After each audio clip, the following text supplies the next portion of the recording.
Aaron, if you want to go ahead and get us started, I think we're probably ready. All right. Great. Thank you, everybody, for joining us. I'm Erin McCuskey, the Director for the Northwest Colorado Small Business Development Center.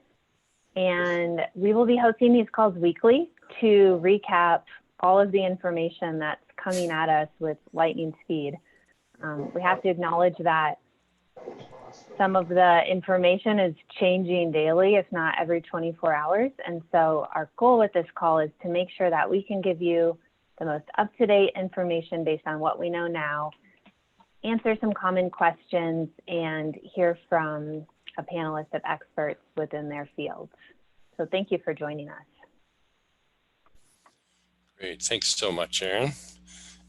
Again, this is Bill Fulton with Civic Canopy. Our role here is really just to help with the facilitation of the call, make sure things move smoothly, get you oriented to your Zoom. If this is your first Zoom meeting, again, you'll join muted and without your video on, so no need to worry about what your hair looks like or what your caliber of pajamas is today. We'll keep the focus on the slides and on the panelists.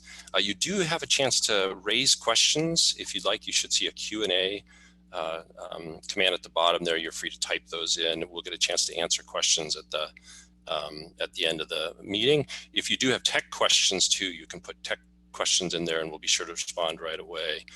As Aaron said, this is a critical time. I just want to kind of remember all of our humanity. No doubt we'll have tech issues, we'll have people fall in and off. It's all to be expected. We're, I think, getting used to seeing each other, a little bit more of a human spirit. So thanks for working with us.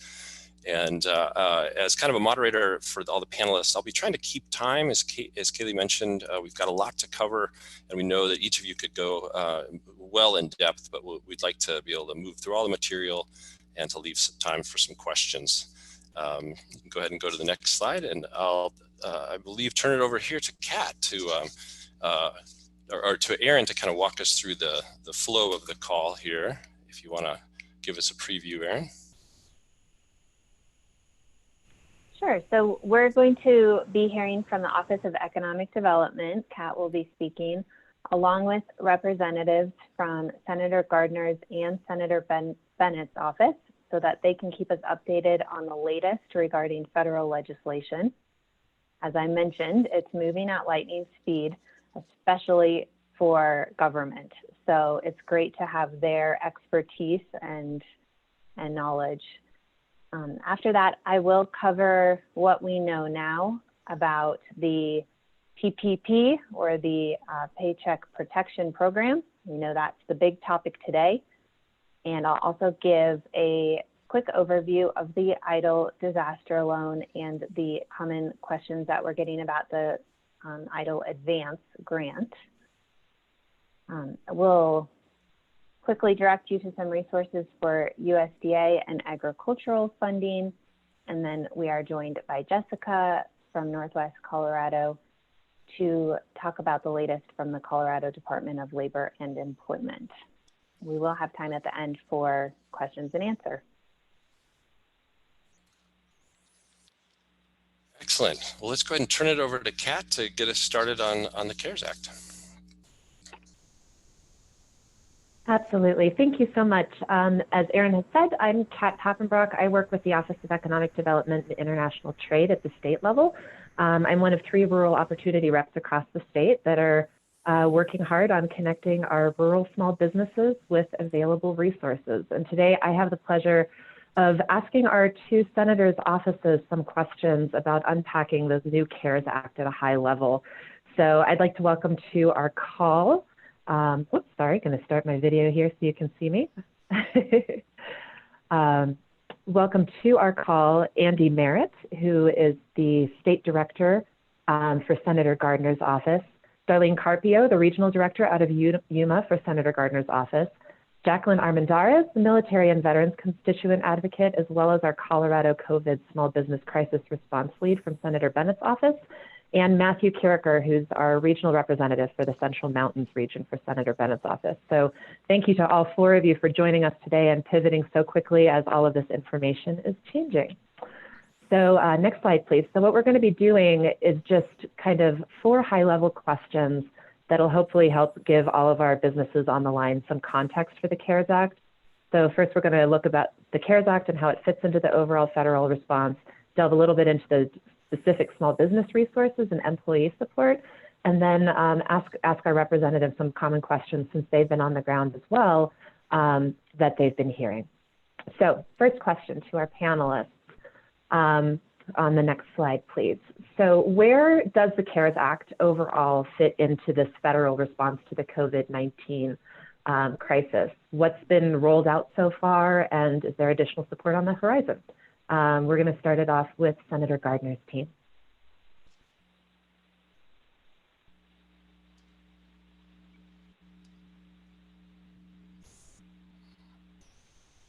And you might be muted. Let's see if we can.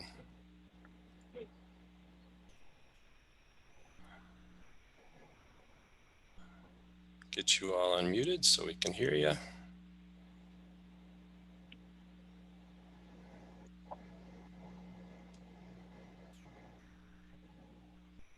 There's a mute button in the bottom left, if you're able to get that. All right, I'm good to go. All right. This is Andy Merritt from Senator Gardner's office. Thank you for having us here today. Darlene is here as well, but I'll address the first question for you. And I know we're on limited time, so we'll stay pretty high level. There's really been 3 parts of a focus to this to the federal response. The first part was really about addressing the health emergency, that immediate need to flatten the curve, as you probably heard spoken quite often. The real goal there is to prevent our medical resources from becoming overwhelmed and a greater number of deaths and dragging out the situation a lot longer. And that's why everybody, including our offices, have been stressing so heavily to follow the guidance that's being issued. The second part of it was really about providing resources to individuals and families for immediate assistance, getting them resources so that they can pay their bills, that they can put food on their table, pay their mortgage, pay their rent, so that they can survive individually. And then the third part, and where this specific package fits into it, was to provide for the needs of workers and small businesses. This was a huge pause on our economy. A multi-trillion-dollar economy that all of a sudden has ground to a halt. And so this was about providing resources so that we can help keep people on payrolls and help set things up so that when we're able to move out of the health crisis, the economy can bounce back that much quicker. And so that's really where this part fits in. What's next? That's what we will be talking about more, I think, as we go through today. There will be additional follow-on legislation. What that looks like and exactly what's included in there are things that we're still working on and looking for input from everybody on this call today. Thank you. Great. Jacqueline, anything else to add into the overview of? Yep. Definitely. Okay, good. That's a sign that you can hear me too. And I'm going to click the start my video button. Hi, everybody. Thanks so much for being here today, and please, I hope you're well. Yes, what we can add is that in Senator Bennett's office, Andy left it off at a great point. What's next? Reiterating the dynamic that we really need to hear from you about any areas of oversight, things that should be included in the next piece of legislation. In particular, what Senator Bennett's been working on currently is continuing to prioritize robust rebates. There'll likely be another round of rebates in his view, and currently Senator Bennett is working on a letter to the Department of Treasury. You may have heard about those rebates, kind of that they're based on your income tax, and how, especially concerns for low-income folks who receive Social Security, SSDI, people who don't typically file income tax returns. The Treasury letter that Senator Bennett is authoring is going to focus on SSI and veterans benefits getting an automatic payment of the rebates, because currently, as of yesterday, Social Security and folks who receive SSDI will receive automatic rebate payments. So I will leave with that there for this question. Thanks. Perfect. Thanks for that. Thanks for that update on the next steps. Okay, next slide, please. I'm going to pose this one to Jacqueline first. So what are the most important resources in the CARES Act for small businesses specifically? Absolutely. Yeah. And so I think what here, you have a slide before you that I don't want to read it to you, but I think what to give more context, those are kind of some of the key provisions that is in the CARES Act that we strongly fought for, just to make sure that small business has some resources. Well, keep in mind kind of a contextual view of this is that this was a $2 trillion stimulus package that was unprecedented in American history. And so currently, you know, we're going through literally a governmental process. What any sort of delays that we've seen is simply in reference to what we've been talking about, is that this is a real-time developing dynamic. So currently for the CARES that is before you, and we're getting a lot of rulemaking on today. So those touch points are in CARES Act, where Paycheck Protection Program, which I'm confident your SBDC folks will speak on at length for more details, but another one, economic injury disaster loans, debt forgiveness for businesses. There's also a bucket of funding in the CARES Act that has to do with Economic Development Administration, USDA, other buckets that with the legislation wrote into was, you know, a deferral of payroll taxes and retention credit, required paid leave, early retirement withdrawals. So that's just a quick rundown of what's in there for small businesses. But keep in mind that given the governmental process, that, I mean, this is the challenge. And so how we view our role in Senator Bennett's office is that, you know, being that the nature is a pandemic, the SBA is typically a pretty small governmental department when you compare it to others. And so it's our responsibility for us to really stay on top of the implementation of all the different components of the package itself. So kind of some context for the situation we face. Thanks for that. Great. And Andy, just a little follow-up on that for you.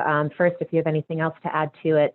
And then also, you know, can you explain a little bit the process between the delay of the passing of the legislation and some of these programs coming online and being available directly to small businesses?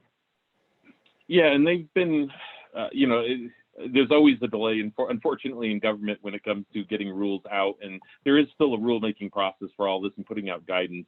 And that's really been the delay, if you will, so far. The Paycheck Protection Act program is really starting to come online today. People can be applying for that today. The additional portions that it covered for independent contractors, people like that won't come on until next Friday. So sole proprietors and independent contractors, they'll be able to start applying for this program next Friday. And so that's actually pretty quick. And one of the reasons, one of the things Congress really focused on in creating these was in order to make this fast, we did the Paycheck Protection Program through the banks and not directly through SBA. So you just work directly with your local lender. Any current SBA lender is eligible for it, as well as anybody who's an FDIC insured institution or a nationally insured credit union. They can also participate in it. They don't have to, but they're allowed to. So I would just encourage folks to reach out to their local financial institution and see if they're going to be participating in the program. And that will help, that will get going the fastest and should get money in people's hands the fastest. The economic injury disaster loans are still being run through SBA, so you will need to go through an SBA process, and Jacqueline touched on that, and the challenge of a smaller agency like that handling the volume. That's where we may see quite a bit more delay in getting some of that money out. And there's more involved in those applications.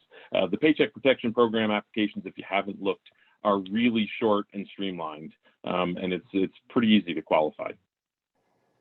Great, perfect. And I know Erin's going to go into that into more detail later as well. So thanks for that. Okay, next slide, please. So, you know, as small business owners, they certainly support their communities by also being primary employers, right? So what do our small business owners need to know about how the CARES Act, what are the key provisions in there that they need to know so they can guide their employees to direct benefits? Andy, I'm going to have you start off on this one. Sorry, just, okay. Yeah, certainly encouraging your employees to file for unemployment. We know the state unemployment office is being a bit overwhelmed, so that will take some time. But one of the new things that was included in there is this temporary pandemic unemployment assistance. That's for those who wouldn't normally be eligible for unemployment, those who may have had their hours cut back, but they aren't fully unemployed. Those are self-employed or independent contractors. There's eligibility for people like that in this program. So that's one thing you can certainly look at. The real focus of the Paycheck Protection Program was keeping people on payroll, which will help hopefully get the economy going back much quicker once we come back. You'll have somebody go in greater detail there, but I encourage you to keep that in mind as you look at that program. A couple other things that were included. The Paycheck Protection Program isn't just for payroll, but it includes certain benefits like healthcare costs, things like that, to help you cover that as you keep your employees working for you, keep them on your payroll and keep them associated with you.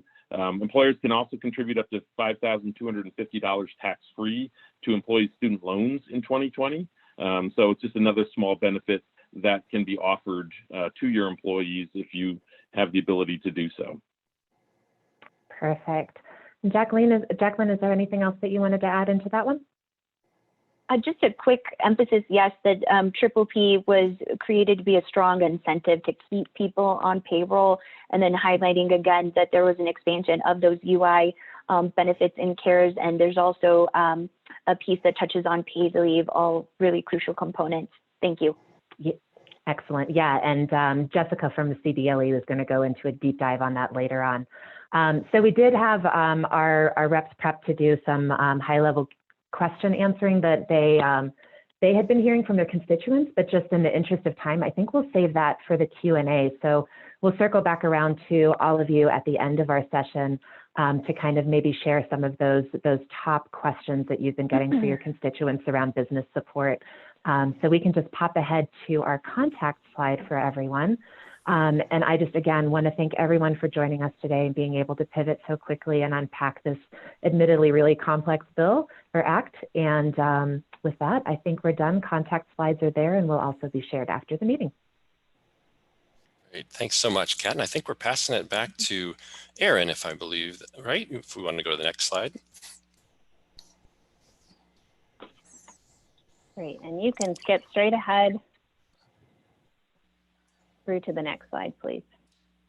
So again, I'm Erin McCuskey. I'm the Regional Director for the Northwest Colorado Small Business Development Center. And our role with the SBDC is really to provide resources, provide consulting, and to make sure that small business owners have the information, the accurate information they need in order to make the right decisions for their business. I'll have you go to the next slide. We have 15 small business development centers that represent our state.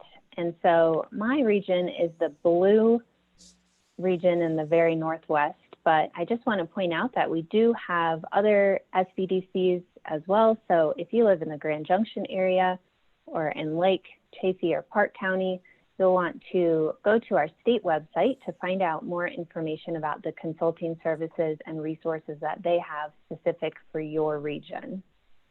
Next slide.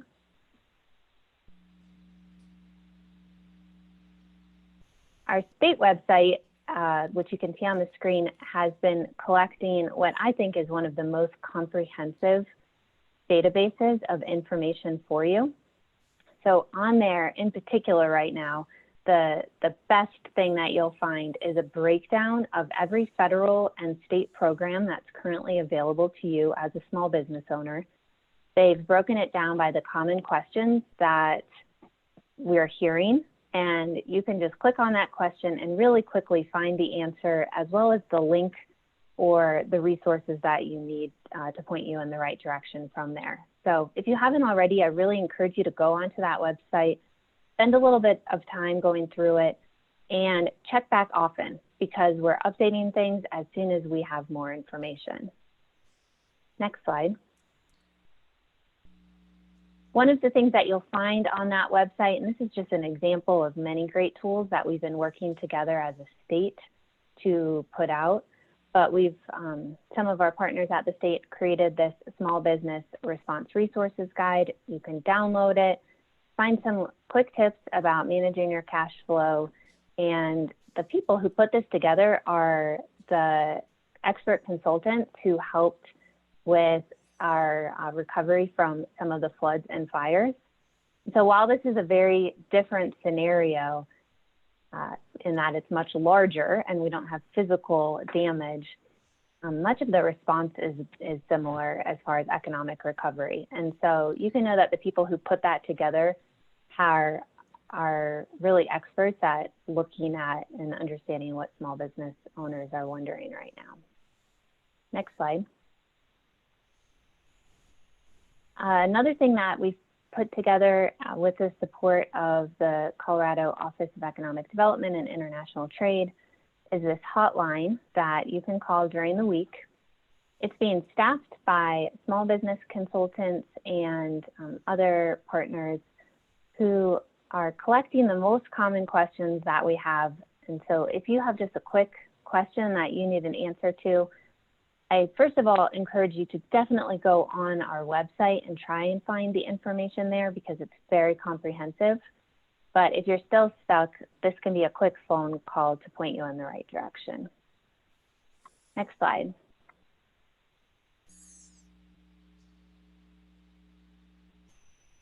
Okay, so let's start by looking over the EIDL loan, which is the disaster loan that opened, oh, I'm losing track of time now, but I think it must have been a week or two ago now that this one opened. And during this time, you have probably experienced that the website has gone down and has come back up a few times looking a little bit different. And so we apologize for the frustration there.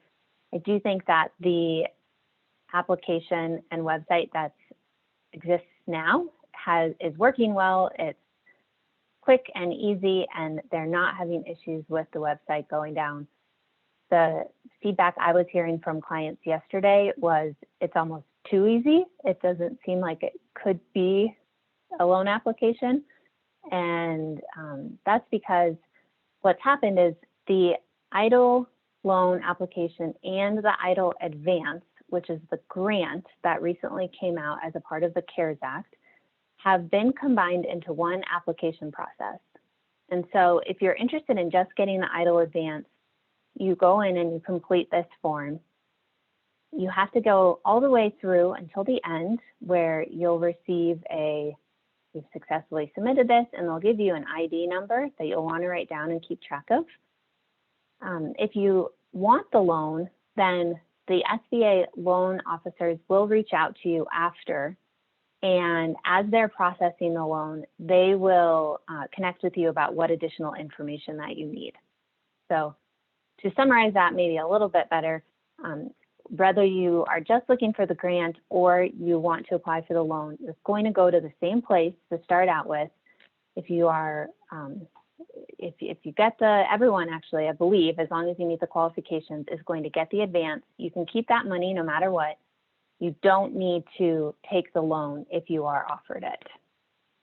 We know there's a lot of questions about the loan application itself, especially if you had completed it previously. And so the best way to find out the status of your loan or to troubleshoot any tech issues is to go to the phone number for the SBA that's on the bottom of your screen right now. And you can also find that on our SBDC website. Next slide. A couple more common questions. If you are going to go through the whole loan process, if you're applying for a loan of $25,000 or less, you do not need collateral. If it's more than that, they will ask for collateral, but you won't be declined solely for that. So please go ahead and apply if you feel like you need that additional money. There is a deferment period for repayment of the loan. The amount of the loan as well as the deferment period are determined by the SBA based on the cash projections that you provide to them. I answered already about you can't apply for just the EIDL advance. You're going to go through the same application system and you'll receive the grant award, but then you do not need to accept the EIDL loan if you're approved for it, if you decide that you do not want it. Another great piece of information that was just found out that is contradictory to what we were being told previously is that you can apply for all three programs. So you can go ahead and take the EIDL advance, you can apply for the EIDL loan, and you can also submit for the PPP. You just need to make sure that you're not claiming the same costs for both loans.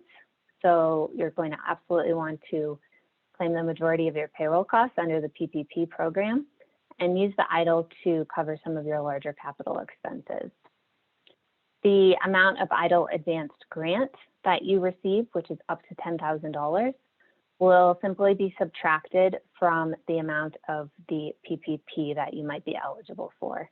But the advantage of the advance is that the turnaround time is supposed to be 3 days, and so you can get some money sent your way very quickly. Next slide.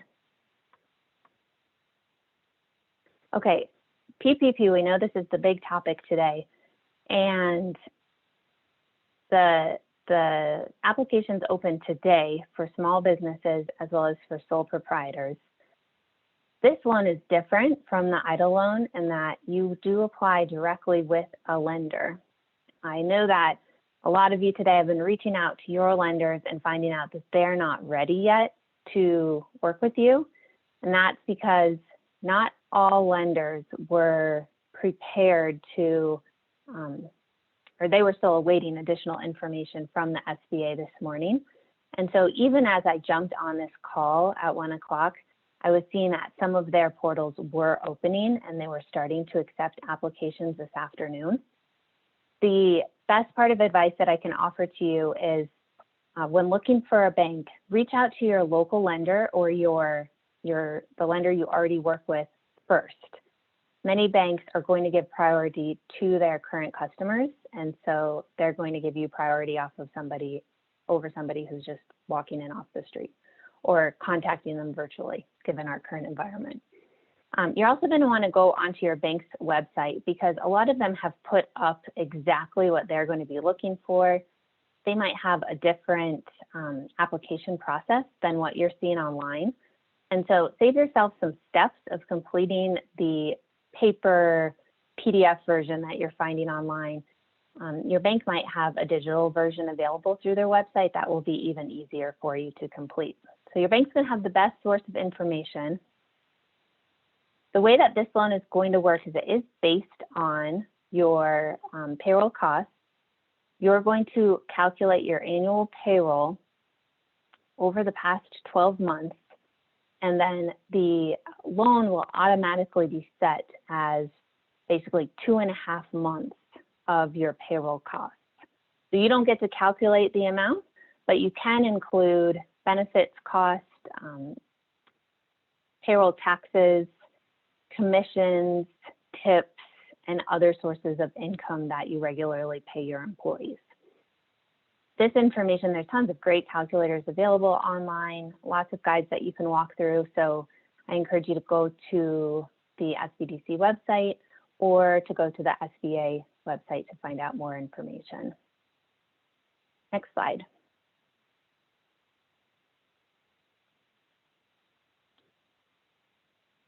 So the first slide, I guess, is showing you, yeah, these all look a little bit similar. Sorry, I had to remind myself of them.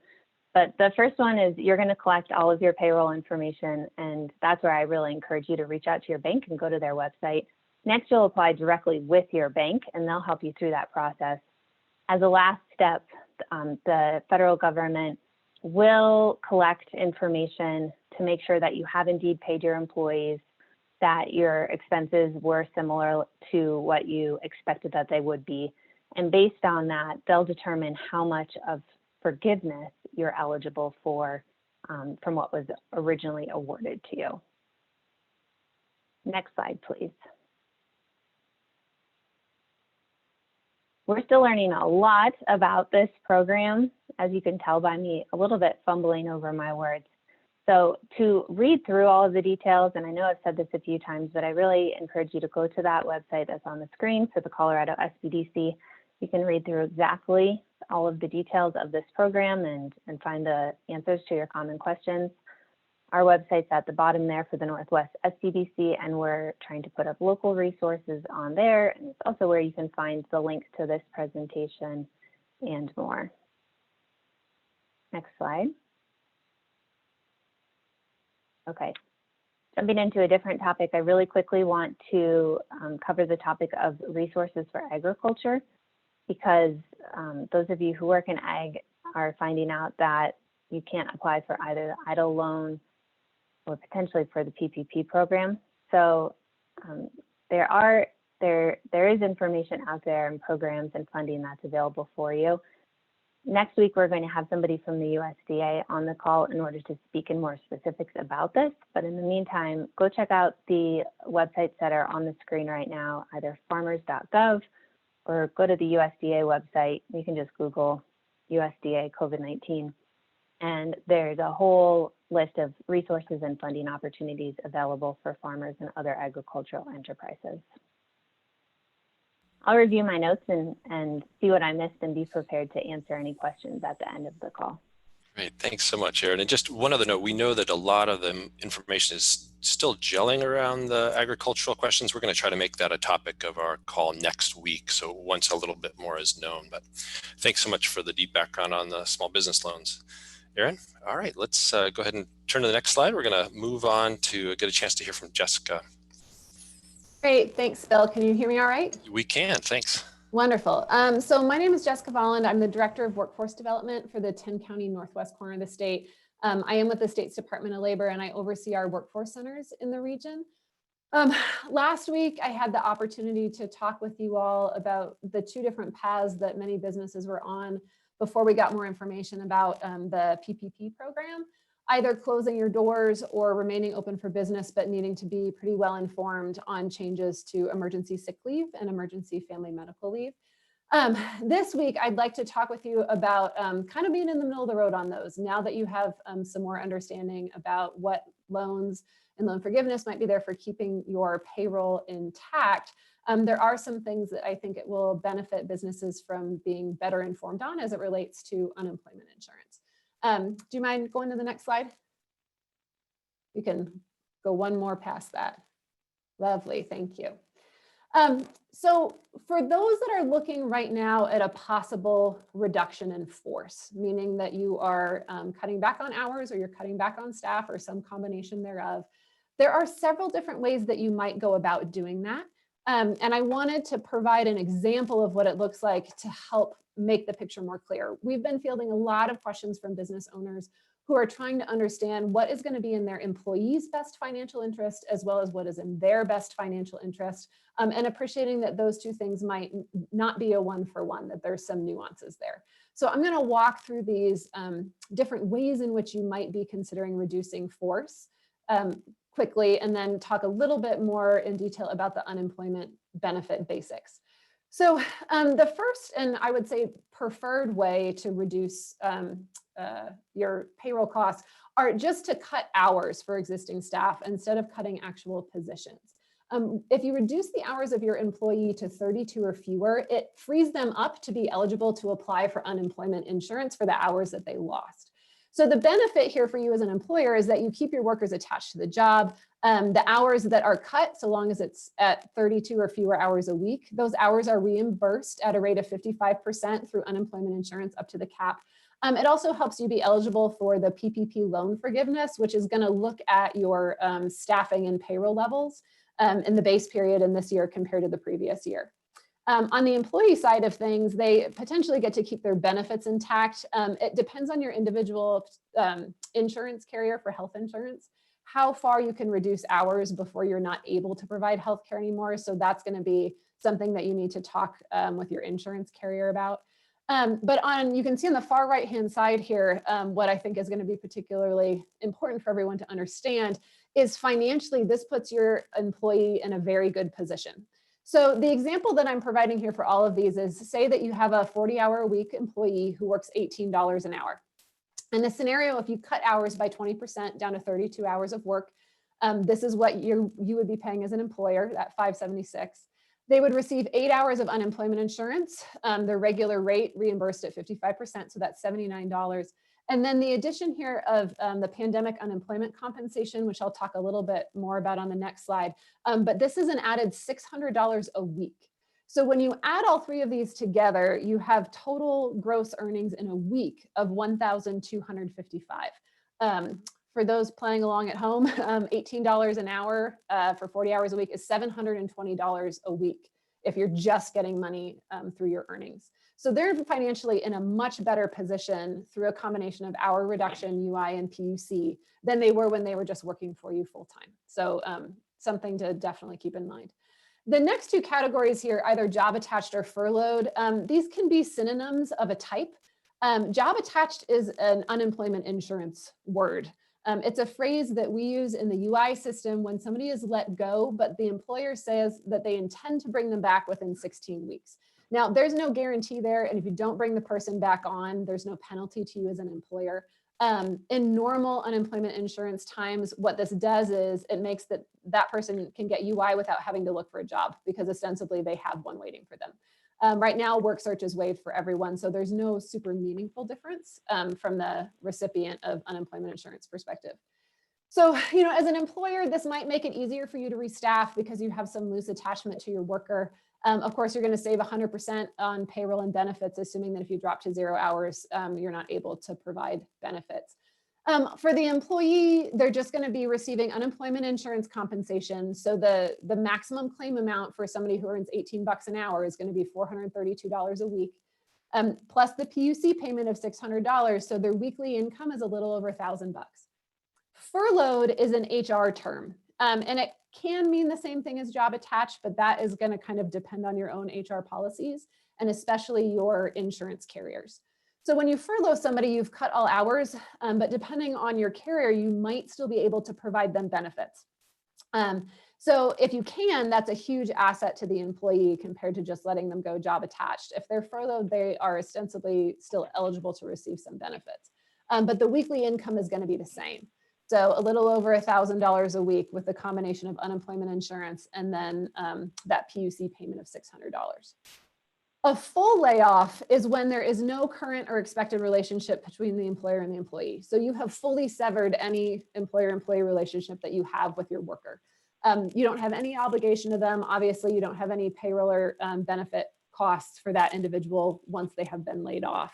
On the employee side of things, their payment is still going to be the same, about a little over $1,000 a month through UI and PUC. We don't add in a cost calculation here for the benefit of them being able to maintain health insurance, but I think as we all know, buying insurance on the exchange is incredibly expensive. In Colorado, the exchange has been opened up now through the duration of the month of April for people to purchase healthcare who might be losing it due to loss of work. But for many folks, it's prohibitively expensive. So to the extent employers can keep health insurance intact, especially given the circumstances, that's going to have a huge added financial benefit to your workers. And then the last program that I want to speak about here, which we also talked a bit about last week, is something called WorkShare. WorkShare is a state program where you as an employer reduce the hours of your worker at least by 10% and by no more than 40%, and it has to be for at least 2 workers or more. You're going to pay wages for the hours that they work, and then UI benefits pay the balance of time to the worker. The calculation on how UI pays out is slightly different than normal. And you can see that on the far right-hand side that the WorkShare UI payment would be $86 a week compared to just the having hours reduced would be $79 a week. So a negligible increase for the employee. As a worker, the real benefit here as an employee is that you as an employer are not allowed to reduce benefits if somebody is in WorkShare. You will be legally required to pay all benefits. That includes PTO, vacation, retirement, health insurance at the same rate that you did prior to going into the WorkShare agreement. So there's a big benefit there to the employee. You do have to apply for WorkShare. If you have questions about this or you think it might be a fit for you, please reach out to me and I will be happy to put you in contact with the right person to follow up. The one thing that we don't know definitively yet is if that PUC payment is also going to apply to WorkShare. I think that there's a reasonable expectation that it will because the money is ultimately being paid out of unemployment insurance. But until we get definite state guidance on that, you can see there that I've got the plus minus 600 because we don't have guidance quite yet from the Department of Labor on if that will apply, but we should hopefully next week. Next slide, if you don't mind. So very quickly, some basics on unemployment insurance. So regular unemployment insurance, which is what you see here on the top left, it's important to note that right now, this is the only thing that exists in terms of somebody could go out this afternoon and apply for it. Everything else is coming, hopefully quickly, but is not available today. So regular unemployment insurance, and this isn't different other than the category there on the very bottom. In order to be eligible, you have to be able and available to work. You have to have earnings of at least $2,500 in the past year and a half. You have to have been an employee of a business. So you can't be an independent contractor, 1099, self-employed, like they're not going to be eligible. You can't have been fired due to your own fault. So let go through no fault of your own. The two things that are a little bit different in regular UI right now is that the work search requirement has been waived, and we have extended the time frame for UI from 26 weeks to 39 total weeks. UI in Colorado pays 55% of your lost weekly wages up to a cap of $618.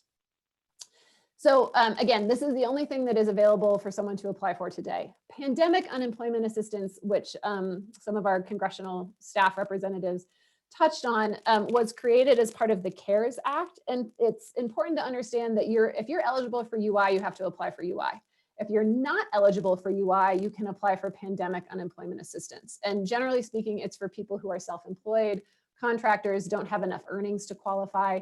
And really importantly, they're able and available except for issues related to COVID.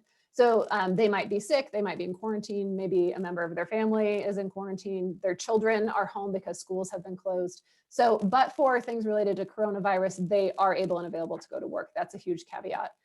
In the law, PUA has to be equal to unemployment insurance in terms of the payment, and there is a minimum threshold there. And then there's kind of two big tack-ons. The first main tack-on here that CARES did is it added that 13 weeks of funding for unemployment insurance or pandemic unemployment assistance. And then the real biggie here is this pandemic unemployment compensation, this PUC payment. This automatically is going to add $600 per week to recipients of unemployment and pandemic unemployment. Obviously, if the max payout is $618 a week, that's a pretty sizable increase. This is going to be for claims originating today through the end of July. So the added $600 is only good for the through the end of the month of July. And then another question that we've been getting is about employer accounts. They're not going to be charged if you're a premium paying employer, nor is your premium going to be raised. So really important to understand that. If we want to skip through the next slide and go to the final one, if you don't mind. This just has some resources. You can look up those if you need more information on UI, just some links there. The last thing that I want to draw your attention to, I think is really important for businesses to understand, and you probably, if you're doing kind of back of the envelope math, maybe have already figured this out. The vast majority of our workforce is going to fare far better through unemployment and pandemic unemployment compensation than they ever did while they were working. And that is something that I think is important for businesses to understand now as you contemplate your choices around, do I let people go? Do I keep them on at reduced hours? Knowing that if you cut their hours below 32, it frees them up both for unemployment, but really importantly for that extra $600 a week, which is hugely significant. What this table is showing you is, based off of how much you earned per hour before, what are you making through the unemployment insurance and the PUA, which is that light green bar, compared to what you were making in wages before, which is the dark green bar. This is particularly relevant for our industries that are being most heavily impacted right now through closures related to the virus: retail sales, restaurant workers, food prep, hospitality staff. You can see how many of those jobs we have across our 10-county Northwest region. It's considerable, and their average weekly wage. Most of these average weekly wages are going to fall at or below the added PUC collection. So I think that it's important for businesses to be aware of the fact that, for now, as you're kind of contemplating what's in the best interest of my employees, them being eligible for UI is going to have a huge financial gain.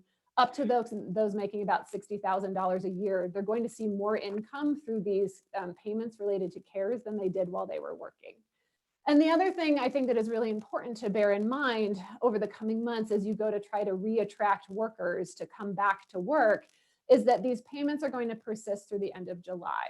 So that's why we're strongly encouraging businesses that can keep people on at reduced hours to do so, to keep that employer-employee relationship in place.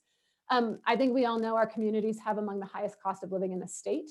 And most of our workforce doesn't earn enough to meet self-sufficiency standard through just going to work in normal times. So, I expect it's going to be a challenge to reattract workers to go back to where we were just weeks ago after they've had this experience of a dramatic increase in wages. So this, I think, is important for both your long and short-term planning as employers, particularly as you're thinking about maybe bringing staff back on to be eligible for that payroll loan forgiveness through PPP. And that's all I have. Great, that's a fantastically helpful overview, Jessica. Thanks for pulling that all together. Lots to cover. We're going to try to move quickly through the last pieces. We may not have as much time as we had hoped for question and answer, but I do want to let folks know we are taking all of your Q&A, and we will respond through email after the call to make sure you get your questions answered for sure. If you can go to the next slide real quick there. Just a new resource just online to support you through this process. We know this is overwhelming at times. It's hard to know exactly where to go. So we've shared resources throughout the call, and they're available on the slides of, your first stop is going to the SBDC consultants who are well skilled in this. But there's also a backstop. A national firm is offering some pro bono financial assistance network. You see the information there. Just kind of stepped in to fill the gap. These are qualified financial professionals. They want to reach out and help in this process, and really appreciate their community spirit to offer that talented financial background to make sure you get through it. The contact information is there. Again, we'll have this all available to you, but we just got word of that and wanted to make sure that you know of that resource as well.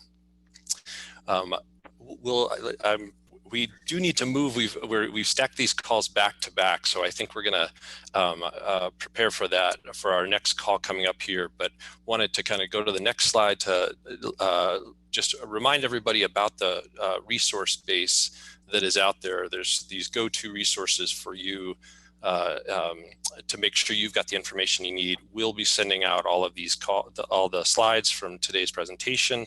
A number of you sent in questions about that to make sure you've got them immediately. Erin, is there anything else we wanted to wrap up with?